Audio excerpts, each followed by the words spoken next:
성령에 관한 삶은 크게 두 부분으로 나눌 수 있다고 말씀드렸습니다. 성령님과의 교제와 성령의 능력. 성령에 관한 삶의 중요한 또 한 부분은 그래서 성령의 능력으로 사역을 감당하는 삶입니다. 다시 말해서 성령의 기름 부음과 관련된 부분입니다. 우리는 예수님처럼 그리고 사도들처럼 성령께 민감하여 성령님과 동행하는 삶을 살 뿐만 아니라 성령의 능력으로 사역을 감당해야 합니다. 하나님의 일은 성령의 기름 부음으로 이루어집니다. 스가랴 4장 6절은 이렇게 말하죠. 그가 내게 이르시되 여호와께서 스룹바벨에게 하신 말씀이 이러하니라. 만군의 여호와께서 말씀하시되 이는 힘으로 되지 아니하고 능으로 되지 아니하고 오직 나의 신으로 즉 성령으로 되느니라. 하나님의 일이 뭘로 되어진다고요? 인간의 힘과 능력으로 되어진다고요? 인간의 지혜로 되어진다고요? 인간의 조직과 방법으로 되어진다고요? 아닙니다. 하나님의 일은 오직 성령의 능력으로 되어집니다. 성령의 기름 부음으로 되어집니다. 우리의 모델이신 예수님은 철저하게 성령의 능력으로 사역을 감당하셨습니다. 모든 복음서에서 이 부분을 우리는 명백하게 볼 수 있습니다만은 특별히 누가복음은 이 점을 집중적으로 강조하고 있습니다. 그리고 예수님은 누가복음에서 제자들에게도 정확하게 그렇게 하라고 말씀하십니다. 누가복음 4장 16절에서 21절을 보십시오. 예수께서 그 자라나신 곳 나사렛에 이르사 안식일에 자기 규례대로 회당에 들어가사 성경을 읽으려고 서심해 선지자 이사야의 글을 들이거늘 책을 펴서 이렇게 기록한 데를 찾으시니 곧 주의 성령이 내게 임하였으니 이는 가난한 자에게 복음을 전하게 하시려고 내게 기름을 부으시고 나를 보내사 포로된 자에게 자유를 눈먼 자에게 다시 보게 함을 전파하며 눌린 자를 자유케 하고 주의 은혜의 해를 전파하게 하려 하심이라 하였더라. 책을 덮어 그 맡은 자에게 주시고 앉으시니 회당에 있는 자들이 다 주목하여 보더라. 이에 예수께서 저희에게 말씀하시되 이 글이 오늘날 너희 귀에 응하였느니라 하시니. 특별히 여러분 이 누가복음의 그 말씀은 그 문맥을 볼 때 우리가 그 중요성을 더 자세히 볼 수 있습니다. 누가복음에서는 예수님의 공생애를 본격적으로 기록하기 시작하면서 그 첫 번째 사건으로 제가 읽은 이 본문을 기록하고 있습니다. 그 전까지는 서론적인 부분입니다. 침례 요한 혹은 세례 요한이 태어나게 된 것, 예수님이 태어나신 것 등등. 그런데 그 공생애를 시작하시면서 공생에 대한 기록을 시작하면서 그 첫 번째 사건으로 이 사건을 기록하고 있는데 이건 뭘 의미하는가? 누가복음은 예수님의 사역을 이런 관점에서 집중적으로 조명하고 있는 것입니다. 다시 말하면 이 부분을 강조하고 있죠. 그래서 이 부분을 하나의 패러다임으로 제시하고 있는 겁니다. 예수님의 공생에 대한. 그럼 여기서 말하는 게 뭡니까? 여기서 말하는 것은 예수님이 사역을 감당하시되 가난한 자에게 복음을 전파하시고 뿐만 아니라 눈먼 자를 보게 하시고 포로된 자에게 자유를 주시고 등등이라는 사역을 감당하시되 예수님은 성령의 능력으로 이 사역을 감당하셨다는 것을 강조하고 있습니다.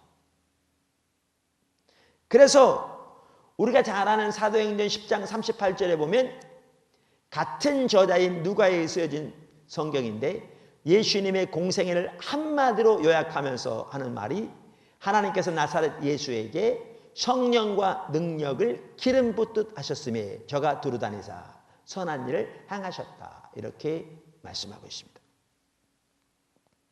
그리고 동일한 누가복음에 보면 예수님께서 승천하시면서 제자들에게 우리가 흔히 말하는 대위임령을 주시는데, 누가복음이 말하는 대위임령은 다음과 같은 것이죠. 그래서 24장 49절에 보면 이렇게 말합니다. 볼지어다 내가 내 아버지, 그 앞에 보면 바로 예수님께서 제자들에게 이제 복음이 땅끝까지 전파될 텐데 너희가 이 모든 일의 증인이다 이렇게 말씀하시면서, 볼지어다 내가 내 아버지의 약속하신 것을 너희에게 보내리니 너희는 위로부터 능력을 입히울 때까지 이 성에 유하라 하시니라고 말씀하심으로써 예수님이 성령의 능력으로 사역을 감당하셨을 뿐만 아니라 제자들도 성령의 능력으로 사역을 감당해야 할 것을 강조하고 있습니다. 강조하고 있습니다. 그리고 우리가 잘 아는 사도행전에 보면 예수님의 제자들은 정확하게 예수님처럼 하나님 나라의 말씀을 전하고 또한 성령의 사역을 감당하되 성령께 민감함으로 하나님과 동행하는 가운데 사역을 감당할 뿐만 아니라 성령의 기름 부음, 성령의 능력으로 사역을 감당했던 것을 명백하게 볼 수 있습니다. 이것은 또한 서신서에 보아도 명백하게 알 수 있습니다. 이처럼 성령에 의한 삶의 한 부분은 성령의 능력으로 사역을 감당하는 것입니다. 그런데 우리는 여기에서 이렇게 조화가 필요합니다. 다시 말하면 성령과의 교제와 성령의 능력이 항상 같이 가야 합니다. 예수님처럼 사도들처럼 같이 가야 합니다. 그래서 복음서에 보면 누가복음은 예수님의 성령의 능력으로 감당한 것을 강조하고 있다면 요한복음은 예수님이 철저하게 하나님과의 친밀한 교제 가운데서, 다시 말하면 성령님과의 친밀한 교제 가운데서 사역을 감당하신 것을 강조하고 있죠. 어느 게 맞느냐? 둘 다 옳은 겁니다. 복음서가 한 부분씩을 강조하고 있다는 겁니다.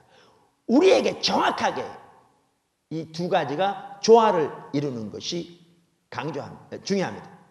왜냐하면 하나님과의 친밀한 교제가 없어도 성령의 기름 부음을 통해 놀라운 성령의 역사들이 나타날 수 있기 때문입니다. 그 중에 한 대표적인 예가 구약 성경의 초대 왕인, 이스라엘 초대 왕인 사울 왕입니다. 하나님께서 사울을 부르셨을 때 그에게 놀라운 성령의 능력이 임했습니다.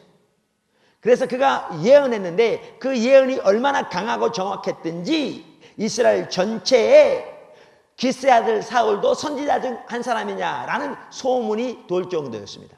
여러분 한번 생각해 보세요. 제가 어떤 사람에게 기도하는데 하나님께 저에게 마음속에 감동을 주시기를 하나님이 형제님을 사랑한다고 하십니다. 이렇게 말했다고 하십시다. 그랬더니 우리나라 전체에 여주봉 목사는 예언자 중 한 사람이다 이렇게 소문이 납니까? 웃기는 얘기죠. 절대로 그 소문이 안 나죠. 이 얘기는, 이러한 소문이 이스라엘 전체에 났다는 얘기는 사울에게 그만큼 강력한 예언의 기름 부음이 성령의 능력을 통해 주어졌다는 것을 의미하죠. 그러나 우리가 잘 아는 대로 사울의 거듭되는 불순종으로 인하여 하나님은 사울을 버리셨습니다. 사무엘상 15장 11절. 그런데 사울은 하나님께서 그를 버리신 이후에도 20년 동안 이스라엘을 다스리되 하나님의 기름 부음 받은 자로서 다스렸고 그 기간 동안에 많은 승리를 거두었으며 심지어 사무엘상 19장 23절 24절에 보면 그가 하나님이 그를 부르셨을 때 예언했던 것처럼 그에게 강력하게 성령이 임하셔서 그가 예언했던 걸 볼 수 있습니다. 이 점이 심각한 거죠. 어떻게 이런 일이 있느냐? 하나님의 부르심과 은사에는 후회함, 돌이킴이 없기 때문에 그렇습니다. 그래서 성령의 능력이 나타나되 하나님과의 친밀한 교제가 없이도 나타날 수 있습니다. 그런데 그 결과는 심각합니다. 심각합니다. 그래서 예수님께서 마태복음 7장에서 말씀에 어떤 사람들, 이런 사람들이 있을 거라 그러면서 그들 중에는 주여 주여 우리가 주의 이름으로 예언하며, 선지자 노릇하며, 그 말이죠. 예언하며 주의 이름으로 귀신을 쫓아내며 주님의 이름으로 많은 일을 행하였습니다. 기적적인 역사들을 행하였습니다. 그런데 예수님께서 나는 너희를 도무지 알지 못했노라 이렇게 말씀하실 자들도 있을 거라고 하셨잖아요. 그래서 우리는 성령의 기름 부음이 중요한 한 요소이되 성령님과의 친밀한 교제, 하나님과 다시 말하면 하나님과 친밀한 교제, 그것이 성령의 능력과 같이 가야 되는 것을 볼 수 있습니다. 반면 어떤 사람들은 하나님과 친밀한 교제, 하나님과의 성령과 친밀한 교제를 강조하면서도 성령의 능력, 성령의 기름 부음을 소홀히 하는 사람도 있습니다. 이 사람들은 아까 말씀드린 그 사람들과의 또 다른 반대 극단입니다.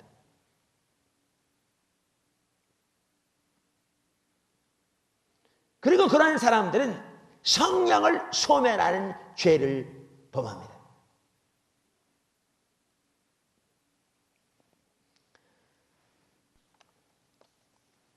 성령의 능력과 관련해서 우리가 한 가지 하지 말아야 할 중요한 것은 성령을 소멸하지 않는 것입니다. 성경에는 성령님에 대해서 두 가지를 하지 말하죠. 하나는 성령을 근심케 하지 말라라고 말하고 또 다른 하나는 성령을 소멸하지 말라라고 말합니다. 이 두 개는 서로 다릅니다. 먼저 성령을 근심케 하지 말라라는 말은 성령님과의 친밀한 교제와 관련해 있습니다. 하나님께서 우리를 부르시고 구원하시고 우리에게 성령을 주사 성령으로 우리 속에 거하게 하시고 그분이 우리를 그리스도의 날까지 인도하시기 때문에 그 성령을 근심케 하지 말라는 것입니다. 근데 반면에 성령을 소멸하지 말라는 말은 다른 말로 하면 성령의 불을 끄지 말라는 말입니다. 그게 문자 그대로의 의미입니다. 그런데 이것은 성령의 능력과 관련했습니다. 성령의 기름 부음과 관련했습니다. 그래서 데살로니가전서 5장 19절에 보면 성령을 소멸치 말며 예언을 멸시치 말고 범사에 헤아려 좋은 것을 취하고 악은 모양이라도 버리라 이렇게 말함으로써 여기에는 은사와 더불어 성령을 소멸치 말라고 말씀하고 있습니다. 사실 우리는 이 조화에서요 고린도 교회와 데살로니가 교회 사이의 그 조화 가운데 노선을 취해야 합니다. 무슨 말인가? 고린도 교회는 우리가 잘 아는 대로 성령의 은사가 부족함이 없이 나타난 교회입니다. 그래서 사도 바울이 성령의 은사에 대해서 말하는 구절만 하더라도 성경이 4군데 있는데 그 중에서 성령의 은사에 대해서 가장 장황하게 자세하게 또 많은 부분을 말하는 구절이 고린도전서에 있습니다. 12장에서 14장. 그런데 성령의 은사는 부족함이 없이 나타난 교회가 고린도 교회였는데 반면에 고린도 교회는 다른 어느 교회보다 더 죄가 많고 또한 영적으로 어린 교회였던 걸 볼 수 있습니다. 이 말은 은사 때문에 그렇게 됐다는 말은 전혀 아니죠. 그 엄청난 은사와 능력에도 불구하고 그렇게 됐다는 말이죠. 그래서 얼마나 어린 교회였으면 사도 바울이 그들에게 굳은 음식을 주지 못한다고. 왜? 그들이 이해할 수 없기 때문에, 받아들일 수 없기 때문에. 그들은 영적인 어린아이에 불과하다고 말했습니다. 뿐만 아니라 고린도전서를 보아도 알 수 있듯이 그들 가운데는 많은 사상적인 죄들이 있었습니다. 사실 어느 교회보다 더 많은 문제점들이 있었습니다. 여러분 이거 한 가지만 보더라도 성령의 기름 부음, 성령의 은사, 성령의 능력은 사람을 변화시키지 않습니다. 우리가 변화되는 것은 하나님과의 관계를 통해서 변화됩니다. 성령과의 교제를 통해서 변화됩니다. 그래서 사도 바울은 그렇게 은사는 부족함이 없이 나타나나 영적으로 지극히 어린 고린도 교회에 고린도전서 1장에서 4장, 고린도후서 1장에서 4장, 8장에 걸쳐서 집중적으로 십자가의 복음에 대해서 설교하고 있습니다. 복음이 그 해결책이니까요. 다시 말하면 하나님과의 관계에 대해서, 예수님만이 우리의 유일한 의되신 삶에 대해서, 예수님만이 우리의 유일한 능력이요 지혜되는 삶에 대해서, 예수님만이 교회의 유일한 기초인 삶에 대해서 전하고 있습니다. 그리고 예수님의 영광을 보는 것에 대해서 말하고 있습니다. 한마디로 줄이면 하나님과의 친밀한 관계에 대해서 말하고 있습니다. 그것을 다른 말로 하면 성령과의 교제에 대해서 말하고 있습니다. 반면에 데살로니가 교회는 고린도 교회와 같은 그러한 은사나 능력으로 인한 문제점은 없었던 것입니다. 그런데 어쩌면 그들에게 그런 문제가 있었기 때문에 그렇게 했는지는 알 수 없으되, 그들은 철저하게 성령의 은사와 능력과 기름 부음을 멸시하고 무시했던 정반대의 상황에 있었던 것을 볼 수 있습니다.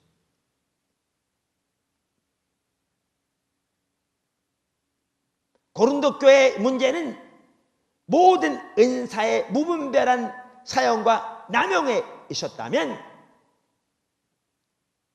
데살로니가 교회의 문제는 그 정반대로 성령의 은사들을 철저하게 차단해 버린 데 있었던 것입니다. 이러한 상황에서 사도 바울은 고린도 교회를 향하여 편지하면서 그 많은 남용과 문제점들이 있음에도 불구하고 그것을 차단시키라고 말하지 않고, 오히려 자기가 모든 사람보다 더 방언 많이 말함을 감사한다고 말하면서 방언과 예언을 금하지 말되 올바른 길로 어떻게 그 은사들을 사용할 것인가를 그들에게 가르치고 있습니다. 이건 매우 의미가 깊은 말입니다. 반면에 데살로니가 교회에 대해서 말하기는 예언을 멸시치 말고 성령을 소멸치 말지라고 명령하고 있습니다. 사실 오늘날 교회 보십시오. 우리는 아예 성령님과의 친밀한 교제나 성령의 기름 부음 등 아예 둘 다 거의 언급조차 하지 않는 경우도 적지 않습니다. 오로지 말씀만 강조하는 경우도 많습니다. 그냥 성경에 가면 당연히 말씀이 강조되어지되, 우리가 수없이 살펴본 것처럼 그 말씀이 성령과의 교제를 그러니까 조화를 이루어야 된다는 것을 보았습니다. 또 어떤 교회들은 성령과의 친밀한 교제는 강조할지 몰라도 성령의 은사와 기름 부음에 대해서는 철저하게 차단해버린 교회들이 적지 않습니다. 성령을 소멸하고 있는 것입니다. 반면에 어떤 교회는 성령의 능력과 은사는 강조할지 모르지만 고린도 교회처럼 하나님과 친밀한 교제, 성령과의 교제를 소홀히 하여 능력은 나타나지만 삶은 너무나 세상적인 가치관과 또한 죄악들이 다뤄지지 않은 경우가 적지 않습니다. 심지어 어떤 사람들은 그러한 모습을 보고 교회에서 성령의 기름 부음도 철저히 차단해버리는 그런 경우가 있는데, 이 모두가 다 극단임을 우리는 기억해야 합니다. 예수님의 삶에서 이 두 가지가 조화를 이루었듯이, 조화를 이룰 뿐만 아니라 예수님은 누구보다 더 성령과 친밀한 교제 가운데, 바꿔 말하면 하나님과 친밀한 교제 가운데 사셨고, 예수님의 삶에는 누구보다 더 강력한 성령의 기름 부음과 은사들이 나타났듯이 우리의 삶에 어느 것 하나가 아니라 둘 다 필요할 뿐만 아니라 둘 다가 조화를 이루어서 나타나되 둘 다가 더 깊이 더 강력하게 나타나는 것이 우리에게 절실한 필요임을 우리가 인식할 필요가 있습니다. 이처럼 우리 신앙의 한 중요한 핵심은 성령의 능력을 힘입어 하나님의 사역을 감당하는 것입니다.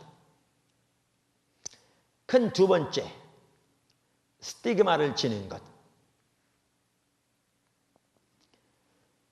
이처럼 성령의 능력과 관련해서 성경은 성령을 소멸치 말라고 말하고 있는데, 우리가 성령을 소멸치 않기 위해서 반드시 해야 할 것 중에 하나가 뭐냐?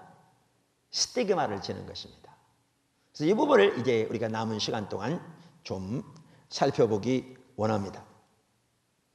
성령께서 능력으로 나타나시는 것은 오순절날 그랬던 것처럼 종종 다양한 현상들을 동반합니다. 여러분, 부흥의 역사를 읽어보시면 부흥은 하나님께서 성령으로 강력하게 임하시는 것이기 때문에 예외 없이 다양한 현상들이 나타났었습니다.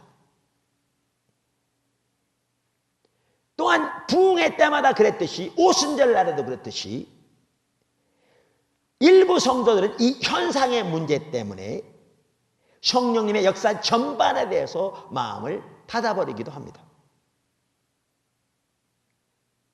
혹은 부흥의 때에 오순절날에도 그랬듯이 성령의 역사를 대적하기까지 합니다.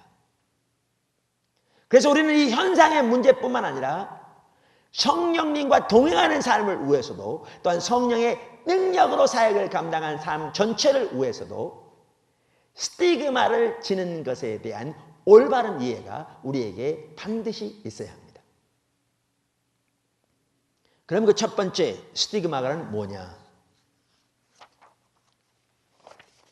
스티그마의 정의부터 살펴보겠습니다. 주님을 따라가는 길에는 반드시 스티그마를 져야 하는 부분이 있습니다. 그래서 사도 바울은 자기 몸에 그리스도의 스티그마를 지녔다고 갈라디아서 6장 17절에서 말했습니다. 여기 제가 스티그마라고 하는 말은 사도 바울이 갈라디아서 6장 17절에서 나는 내 몸에 그리스도의 흔적을 가졌다라고 말했는데, 이 흔적이라고 번역된 원래 헬라어 단어가 스티그마라는 단어입니다. 스티그마는 그 초대교회 당시에 사람의 몸에 새겨진 문신이나 어떤 표시를 의미했습니다. 특별히 고대 헬라 세계에서는 스티그마는 뜨거운 도장으로 몸에 새겨진 문신이나 표시를 의미했으며, 그것은 주로 도망하거나 물건을 훔친 노예들에게 새겨졌습니다. 그래서 스티그마를 지니는 사람은 부정적인 사람으로 인식되었습니다. 그러면 스티그마는 도대체 뭘 말하느냐? 주님을 따르면서 왜 우리가 스티그마를 져야 한다는 말이냐? 그 말은 우리가 성령의 능력으로 사역을 감당하면서 더 나아가 살아계신 하나님과 친밀한 교제 가운데 동행하는 삶을 살려면 그 삶으로 인한 수치의 요소를 감수해야 하는 부분이 있다는 것입니다. 고대 당시에 어떤 사람이 여기다가 도장이 팍 찍힌 것을 있으면 사람들은 지나가면서 보면서 저 사람은 죄를 많이 지은 아주 악한 죄인이라고 손가락질하고 비방하고 비웃었듯이, 주님을 따라가려면 성령의 능력으로 사역을 감당하려면 그처럼 우리가 주님의 종으로서 감당하고 감내하고 감수해야 할 수치의 요소가 반드시 있다는 것입니다. 사도 바울이 갈라디아서 6장에서 말한 내가 내 몸에 그리스도의 흔적을 지녔다는 말은 그 말입니다. 어떤 사람들은 그 구절을 예수를 믿으면 예수 믿는 표시, 열매가 있어야지 그렇게 말하는데 당연히 있어야 합니다. 근데 그 구절을 그렇게 이해하는데, 당연히 우리는 예수를 믿으면 예수 믿는 표시가 있어야 하되 그 구절은 그것을 의미하는 것이 아닙니다. 이렇게 볼 때 스티그마는 성경에 나오는 스칸달론이라는 단어와 유사한 단어입니다. 사도 바울이 그리스도의 십자가의 복음에는 거치는 것이 있다. 사람들을 걸려 넘어지게 하는 것이 있다. 그랬는데 그 거치는 것이라고 번역된 단어가 원래 원어에는 스칸달론이라는 단어입니다. 이 스칸달론이라는 단어에서 스캔들이라는 영어가 나오죠. 그래서 어떤 배우가 스캔들이 있다 그러면 그 배우 걸려 넘어지게 하는, 정치인이 스캔들이 있다 그러잖아요. 이렇게 걸려 넘어지게 하는 것이 스칸달론인데 이 스티그마는 스칸달론과 유사한 의미의 것입니다. 그 스티그마를 지닌 것의 두 번째, 삼위일체 하나님이 가지고 계신 스티그마. 영국 웨스트민스터 채플이라고 하는 개신교 교회의 대표적인 교회에서 로이드 존스 목사님 후임으로 거의 30년 가까이 담임 목사로 섬겼던 분이 R.T. 킨들 목사님이라는 분이 계십니다.